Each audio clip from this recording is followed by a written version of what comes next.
Liverpool are champions. Liverpool have lost 4-0 against Manchester City. Well, you see this shit right here? This shit right here. This. Well, Andy Robertson, don't be mixing this shit with Iron Brew and try and play football. Yeah? This and football do not mix. Yeah? Just leave it. I don't know when Liverpool stopped drinking this year, but I think they must be drinking it all the way on the bus before all the way down here. Because some of them people were still... Listen, first off, yeah, listen, we've been talking about this, building up to this for a long, long time, yeah? My whole life, yeah? Seeing Liverpool get to this position. So I ain't going to sit here and be like, you know, whatever. Listen, it's one of the unbelievable feeling. I'm sure all Liverpool fans are the same. And don't get me wrong, like, you're going to see enough shit come from us over the next couple of months and whatever. But seeing that performance today, yeah, listen, I'm not going to sit here and... I know a lot of fans. I've seen it already. I've heard it. I've got the messages. Is that you, yeah? Is that what's going to get you through? Is that what's going to get you through? Because you just tell me whatever it is that's going to get you through and make you sleep at night, yeah? And get whatever. Oh, yeah, Klopp shook. What's his interview all about? Liverpool are terrible. What, if you're champions, what kind of champions get beat for? We're champions with 9 games to go, something like that. 7 games to go. So what? So if you're, if it's champions, you shouldn't perform like that. Are you champions? No. the thing is, yeah, Liverpool's performance. I don't solely agree with Klopp's comments. I think he's just defending the players basically upon how they performed. They were off it. Let's be honest. Like I said, you know, some of the stuff they were doing, like Robertson was like great player, fantastic season, but some of the movements that he was making were mad. Like he was just like he was a crackhead. Like literally just going out, literally just chasing Foden. It was and being out of position a number of times. Gomez had a bad stinker, and then even like the Muslim players, I know they ain't drunk. Unless they're being like the odd accidental one slipped into your herbal tea, I don't know, or you just high up on shisha. Like even those man there were doing crazy stuff. Like Mane, I remember an easy touch. He had a ball, he came in, he could easily tap it in. He literally just missed the ball. I think as a collective, Liverpool were off it today. They started off alright though. I would say that's what I was going to say. I'm not like again. Even that performance, you look at the scoreline, you'd be like Liverpool. They literally got slapped up, yeah. And on the whole, you just got beat 4-0. There's nothing nice about it. But they had chances. The chances, you know, they had a lot of chances. There were over 8 to 10 chances, of which 8 were on target. Hit the post, work the keeper, fluffing their lines or whatever. So I'm not sitting here and I'm like, listen, yeah, it's not ideal and it's not. Klopp's obviously a little bit touchy because I think he's a sort of person who's got a pride, and I like that. That's good for me. I like seeing that. I like that my manager's not happy with that because he shouldn't be. You just got tucked. But on the flip side, it's like, right, listen, just hold your horses, just chill your beans. You know what I mean? It's happened off day.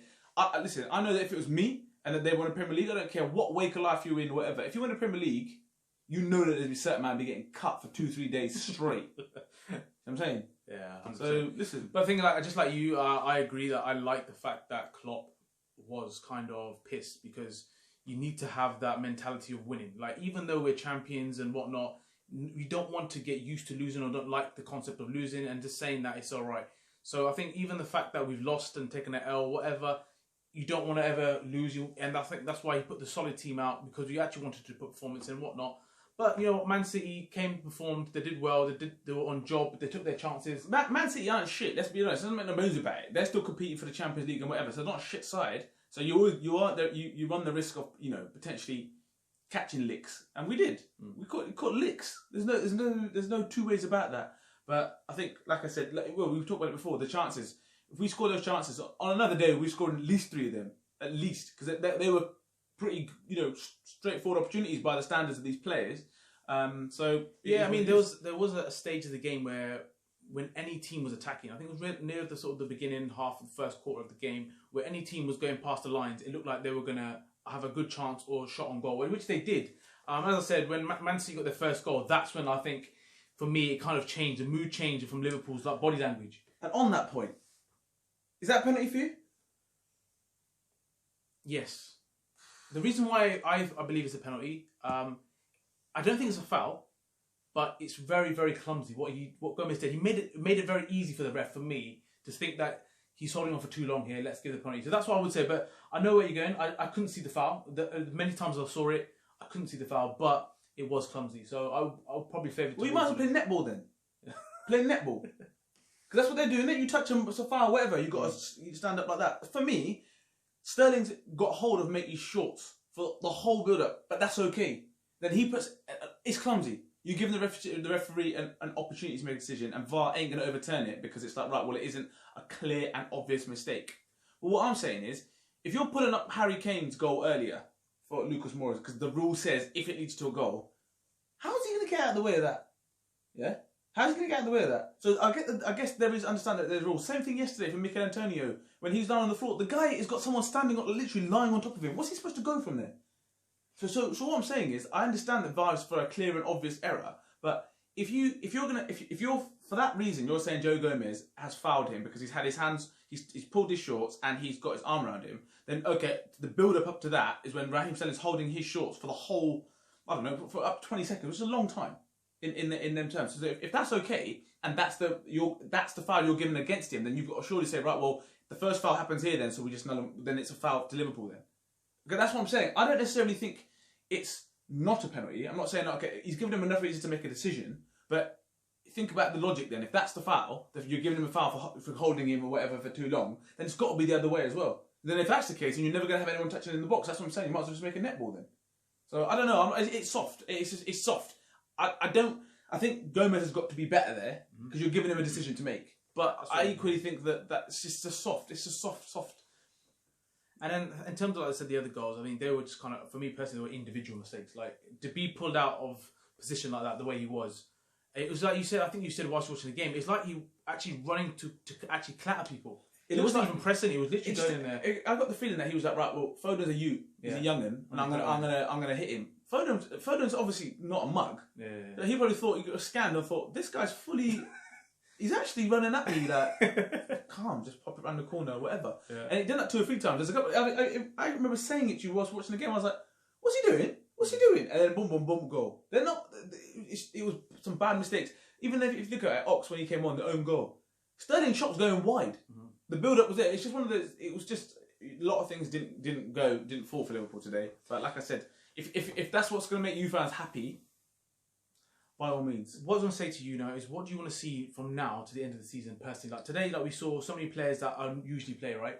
But Naby came on and I thought he was probably Liverpool's best player, actually. When he came on, he was mixing things up, doing things, creating stuff, getting on the ball, doing things right.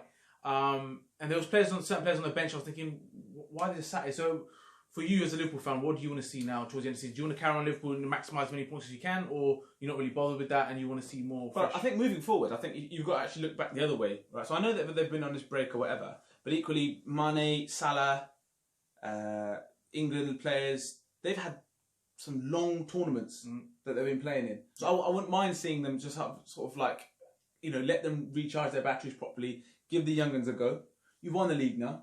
They're 20 points clear. So I wouldn't mind seeing them mix it up a little bit. But equally, I think it's very clear that there is opportunities to strengthen that side. And I keep hearing this whole thing about they're not going to buy, they're going to go with the youngsters. Yeah, I'd say the same thing too. Because you know when you're up against all these other guys who've got multi-millions, you've got to be shrewd in how you do your business. So I'm not overly concerned about that. Yeah, and I agree. There's no way that Liverpool can continue with the same squad. If they do, I'll be very surprised and hope to continue be challenging on what they're doing. So they... Just like we say that the greatest teams in the Premier League history and in the league history, whatever, to carry on these teams, you need to keep on. I want to see Liverpool trim the fat, get rid of Origi. Listen, thank you, thank you very much. But this video is not for stirring anyone. No, I'm just saying, like it's one of those moments you're trying to say thank you for your services. You've been a great ambassador for this club. You've been a good soldier. Yes, soldier. But that'll do now. Come on. That would do. Fuck off. No, I'm joking. No, I 100% what you're saying. Like, I think Liverpool have to keep building and have to keep challenging. And the other teams have brought some great players already. And we need to do that. And as you said, I think secretly Liverpool will be doing business. There's no way that they can carry on with the youngsters. So we'll see that. And then I know it wasn't a great performance. So man of the match, who's going to give it to for Liverpool's perspective? Henderson. My man ran. He must be cut as well, but he was just running, and he actually put some really good balls today as well. So yeah, for him it would be Henderson. I'm actually going to give it to Naby. I mean, when he came on, I thought, you know what, he was only in for 10 minutes. Yeah, exactly. That's what I'm saying. That says it all. So yeah, until then, the next video is against Villa, I guess, on Sunday. Yeah. So we'll see you then. Don't forget to share, like, subscribe, and don't forget to comment. And enjoy this moment, Reds. Champions!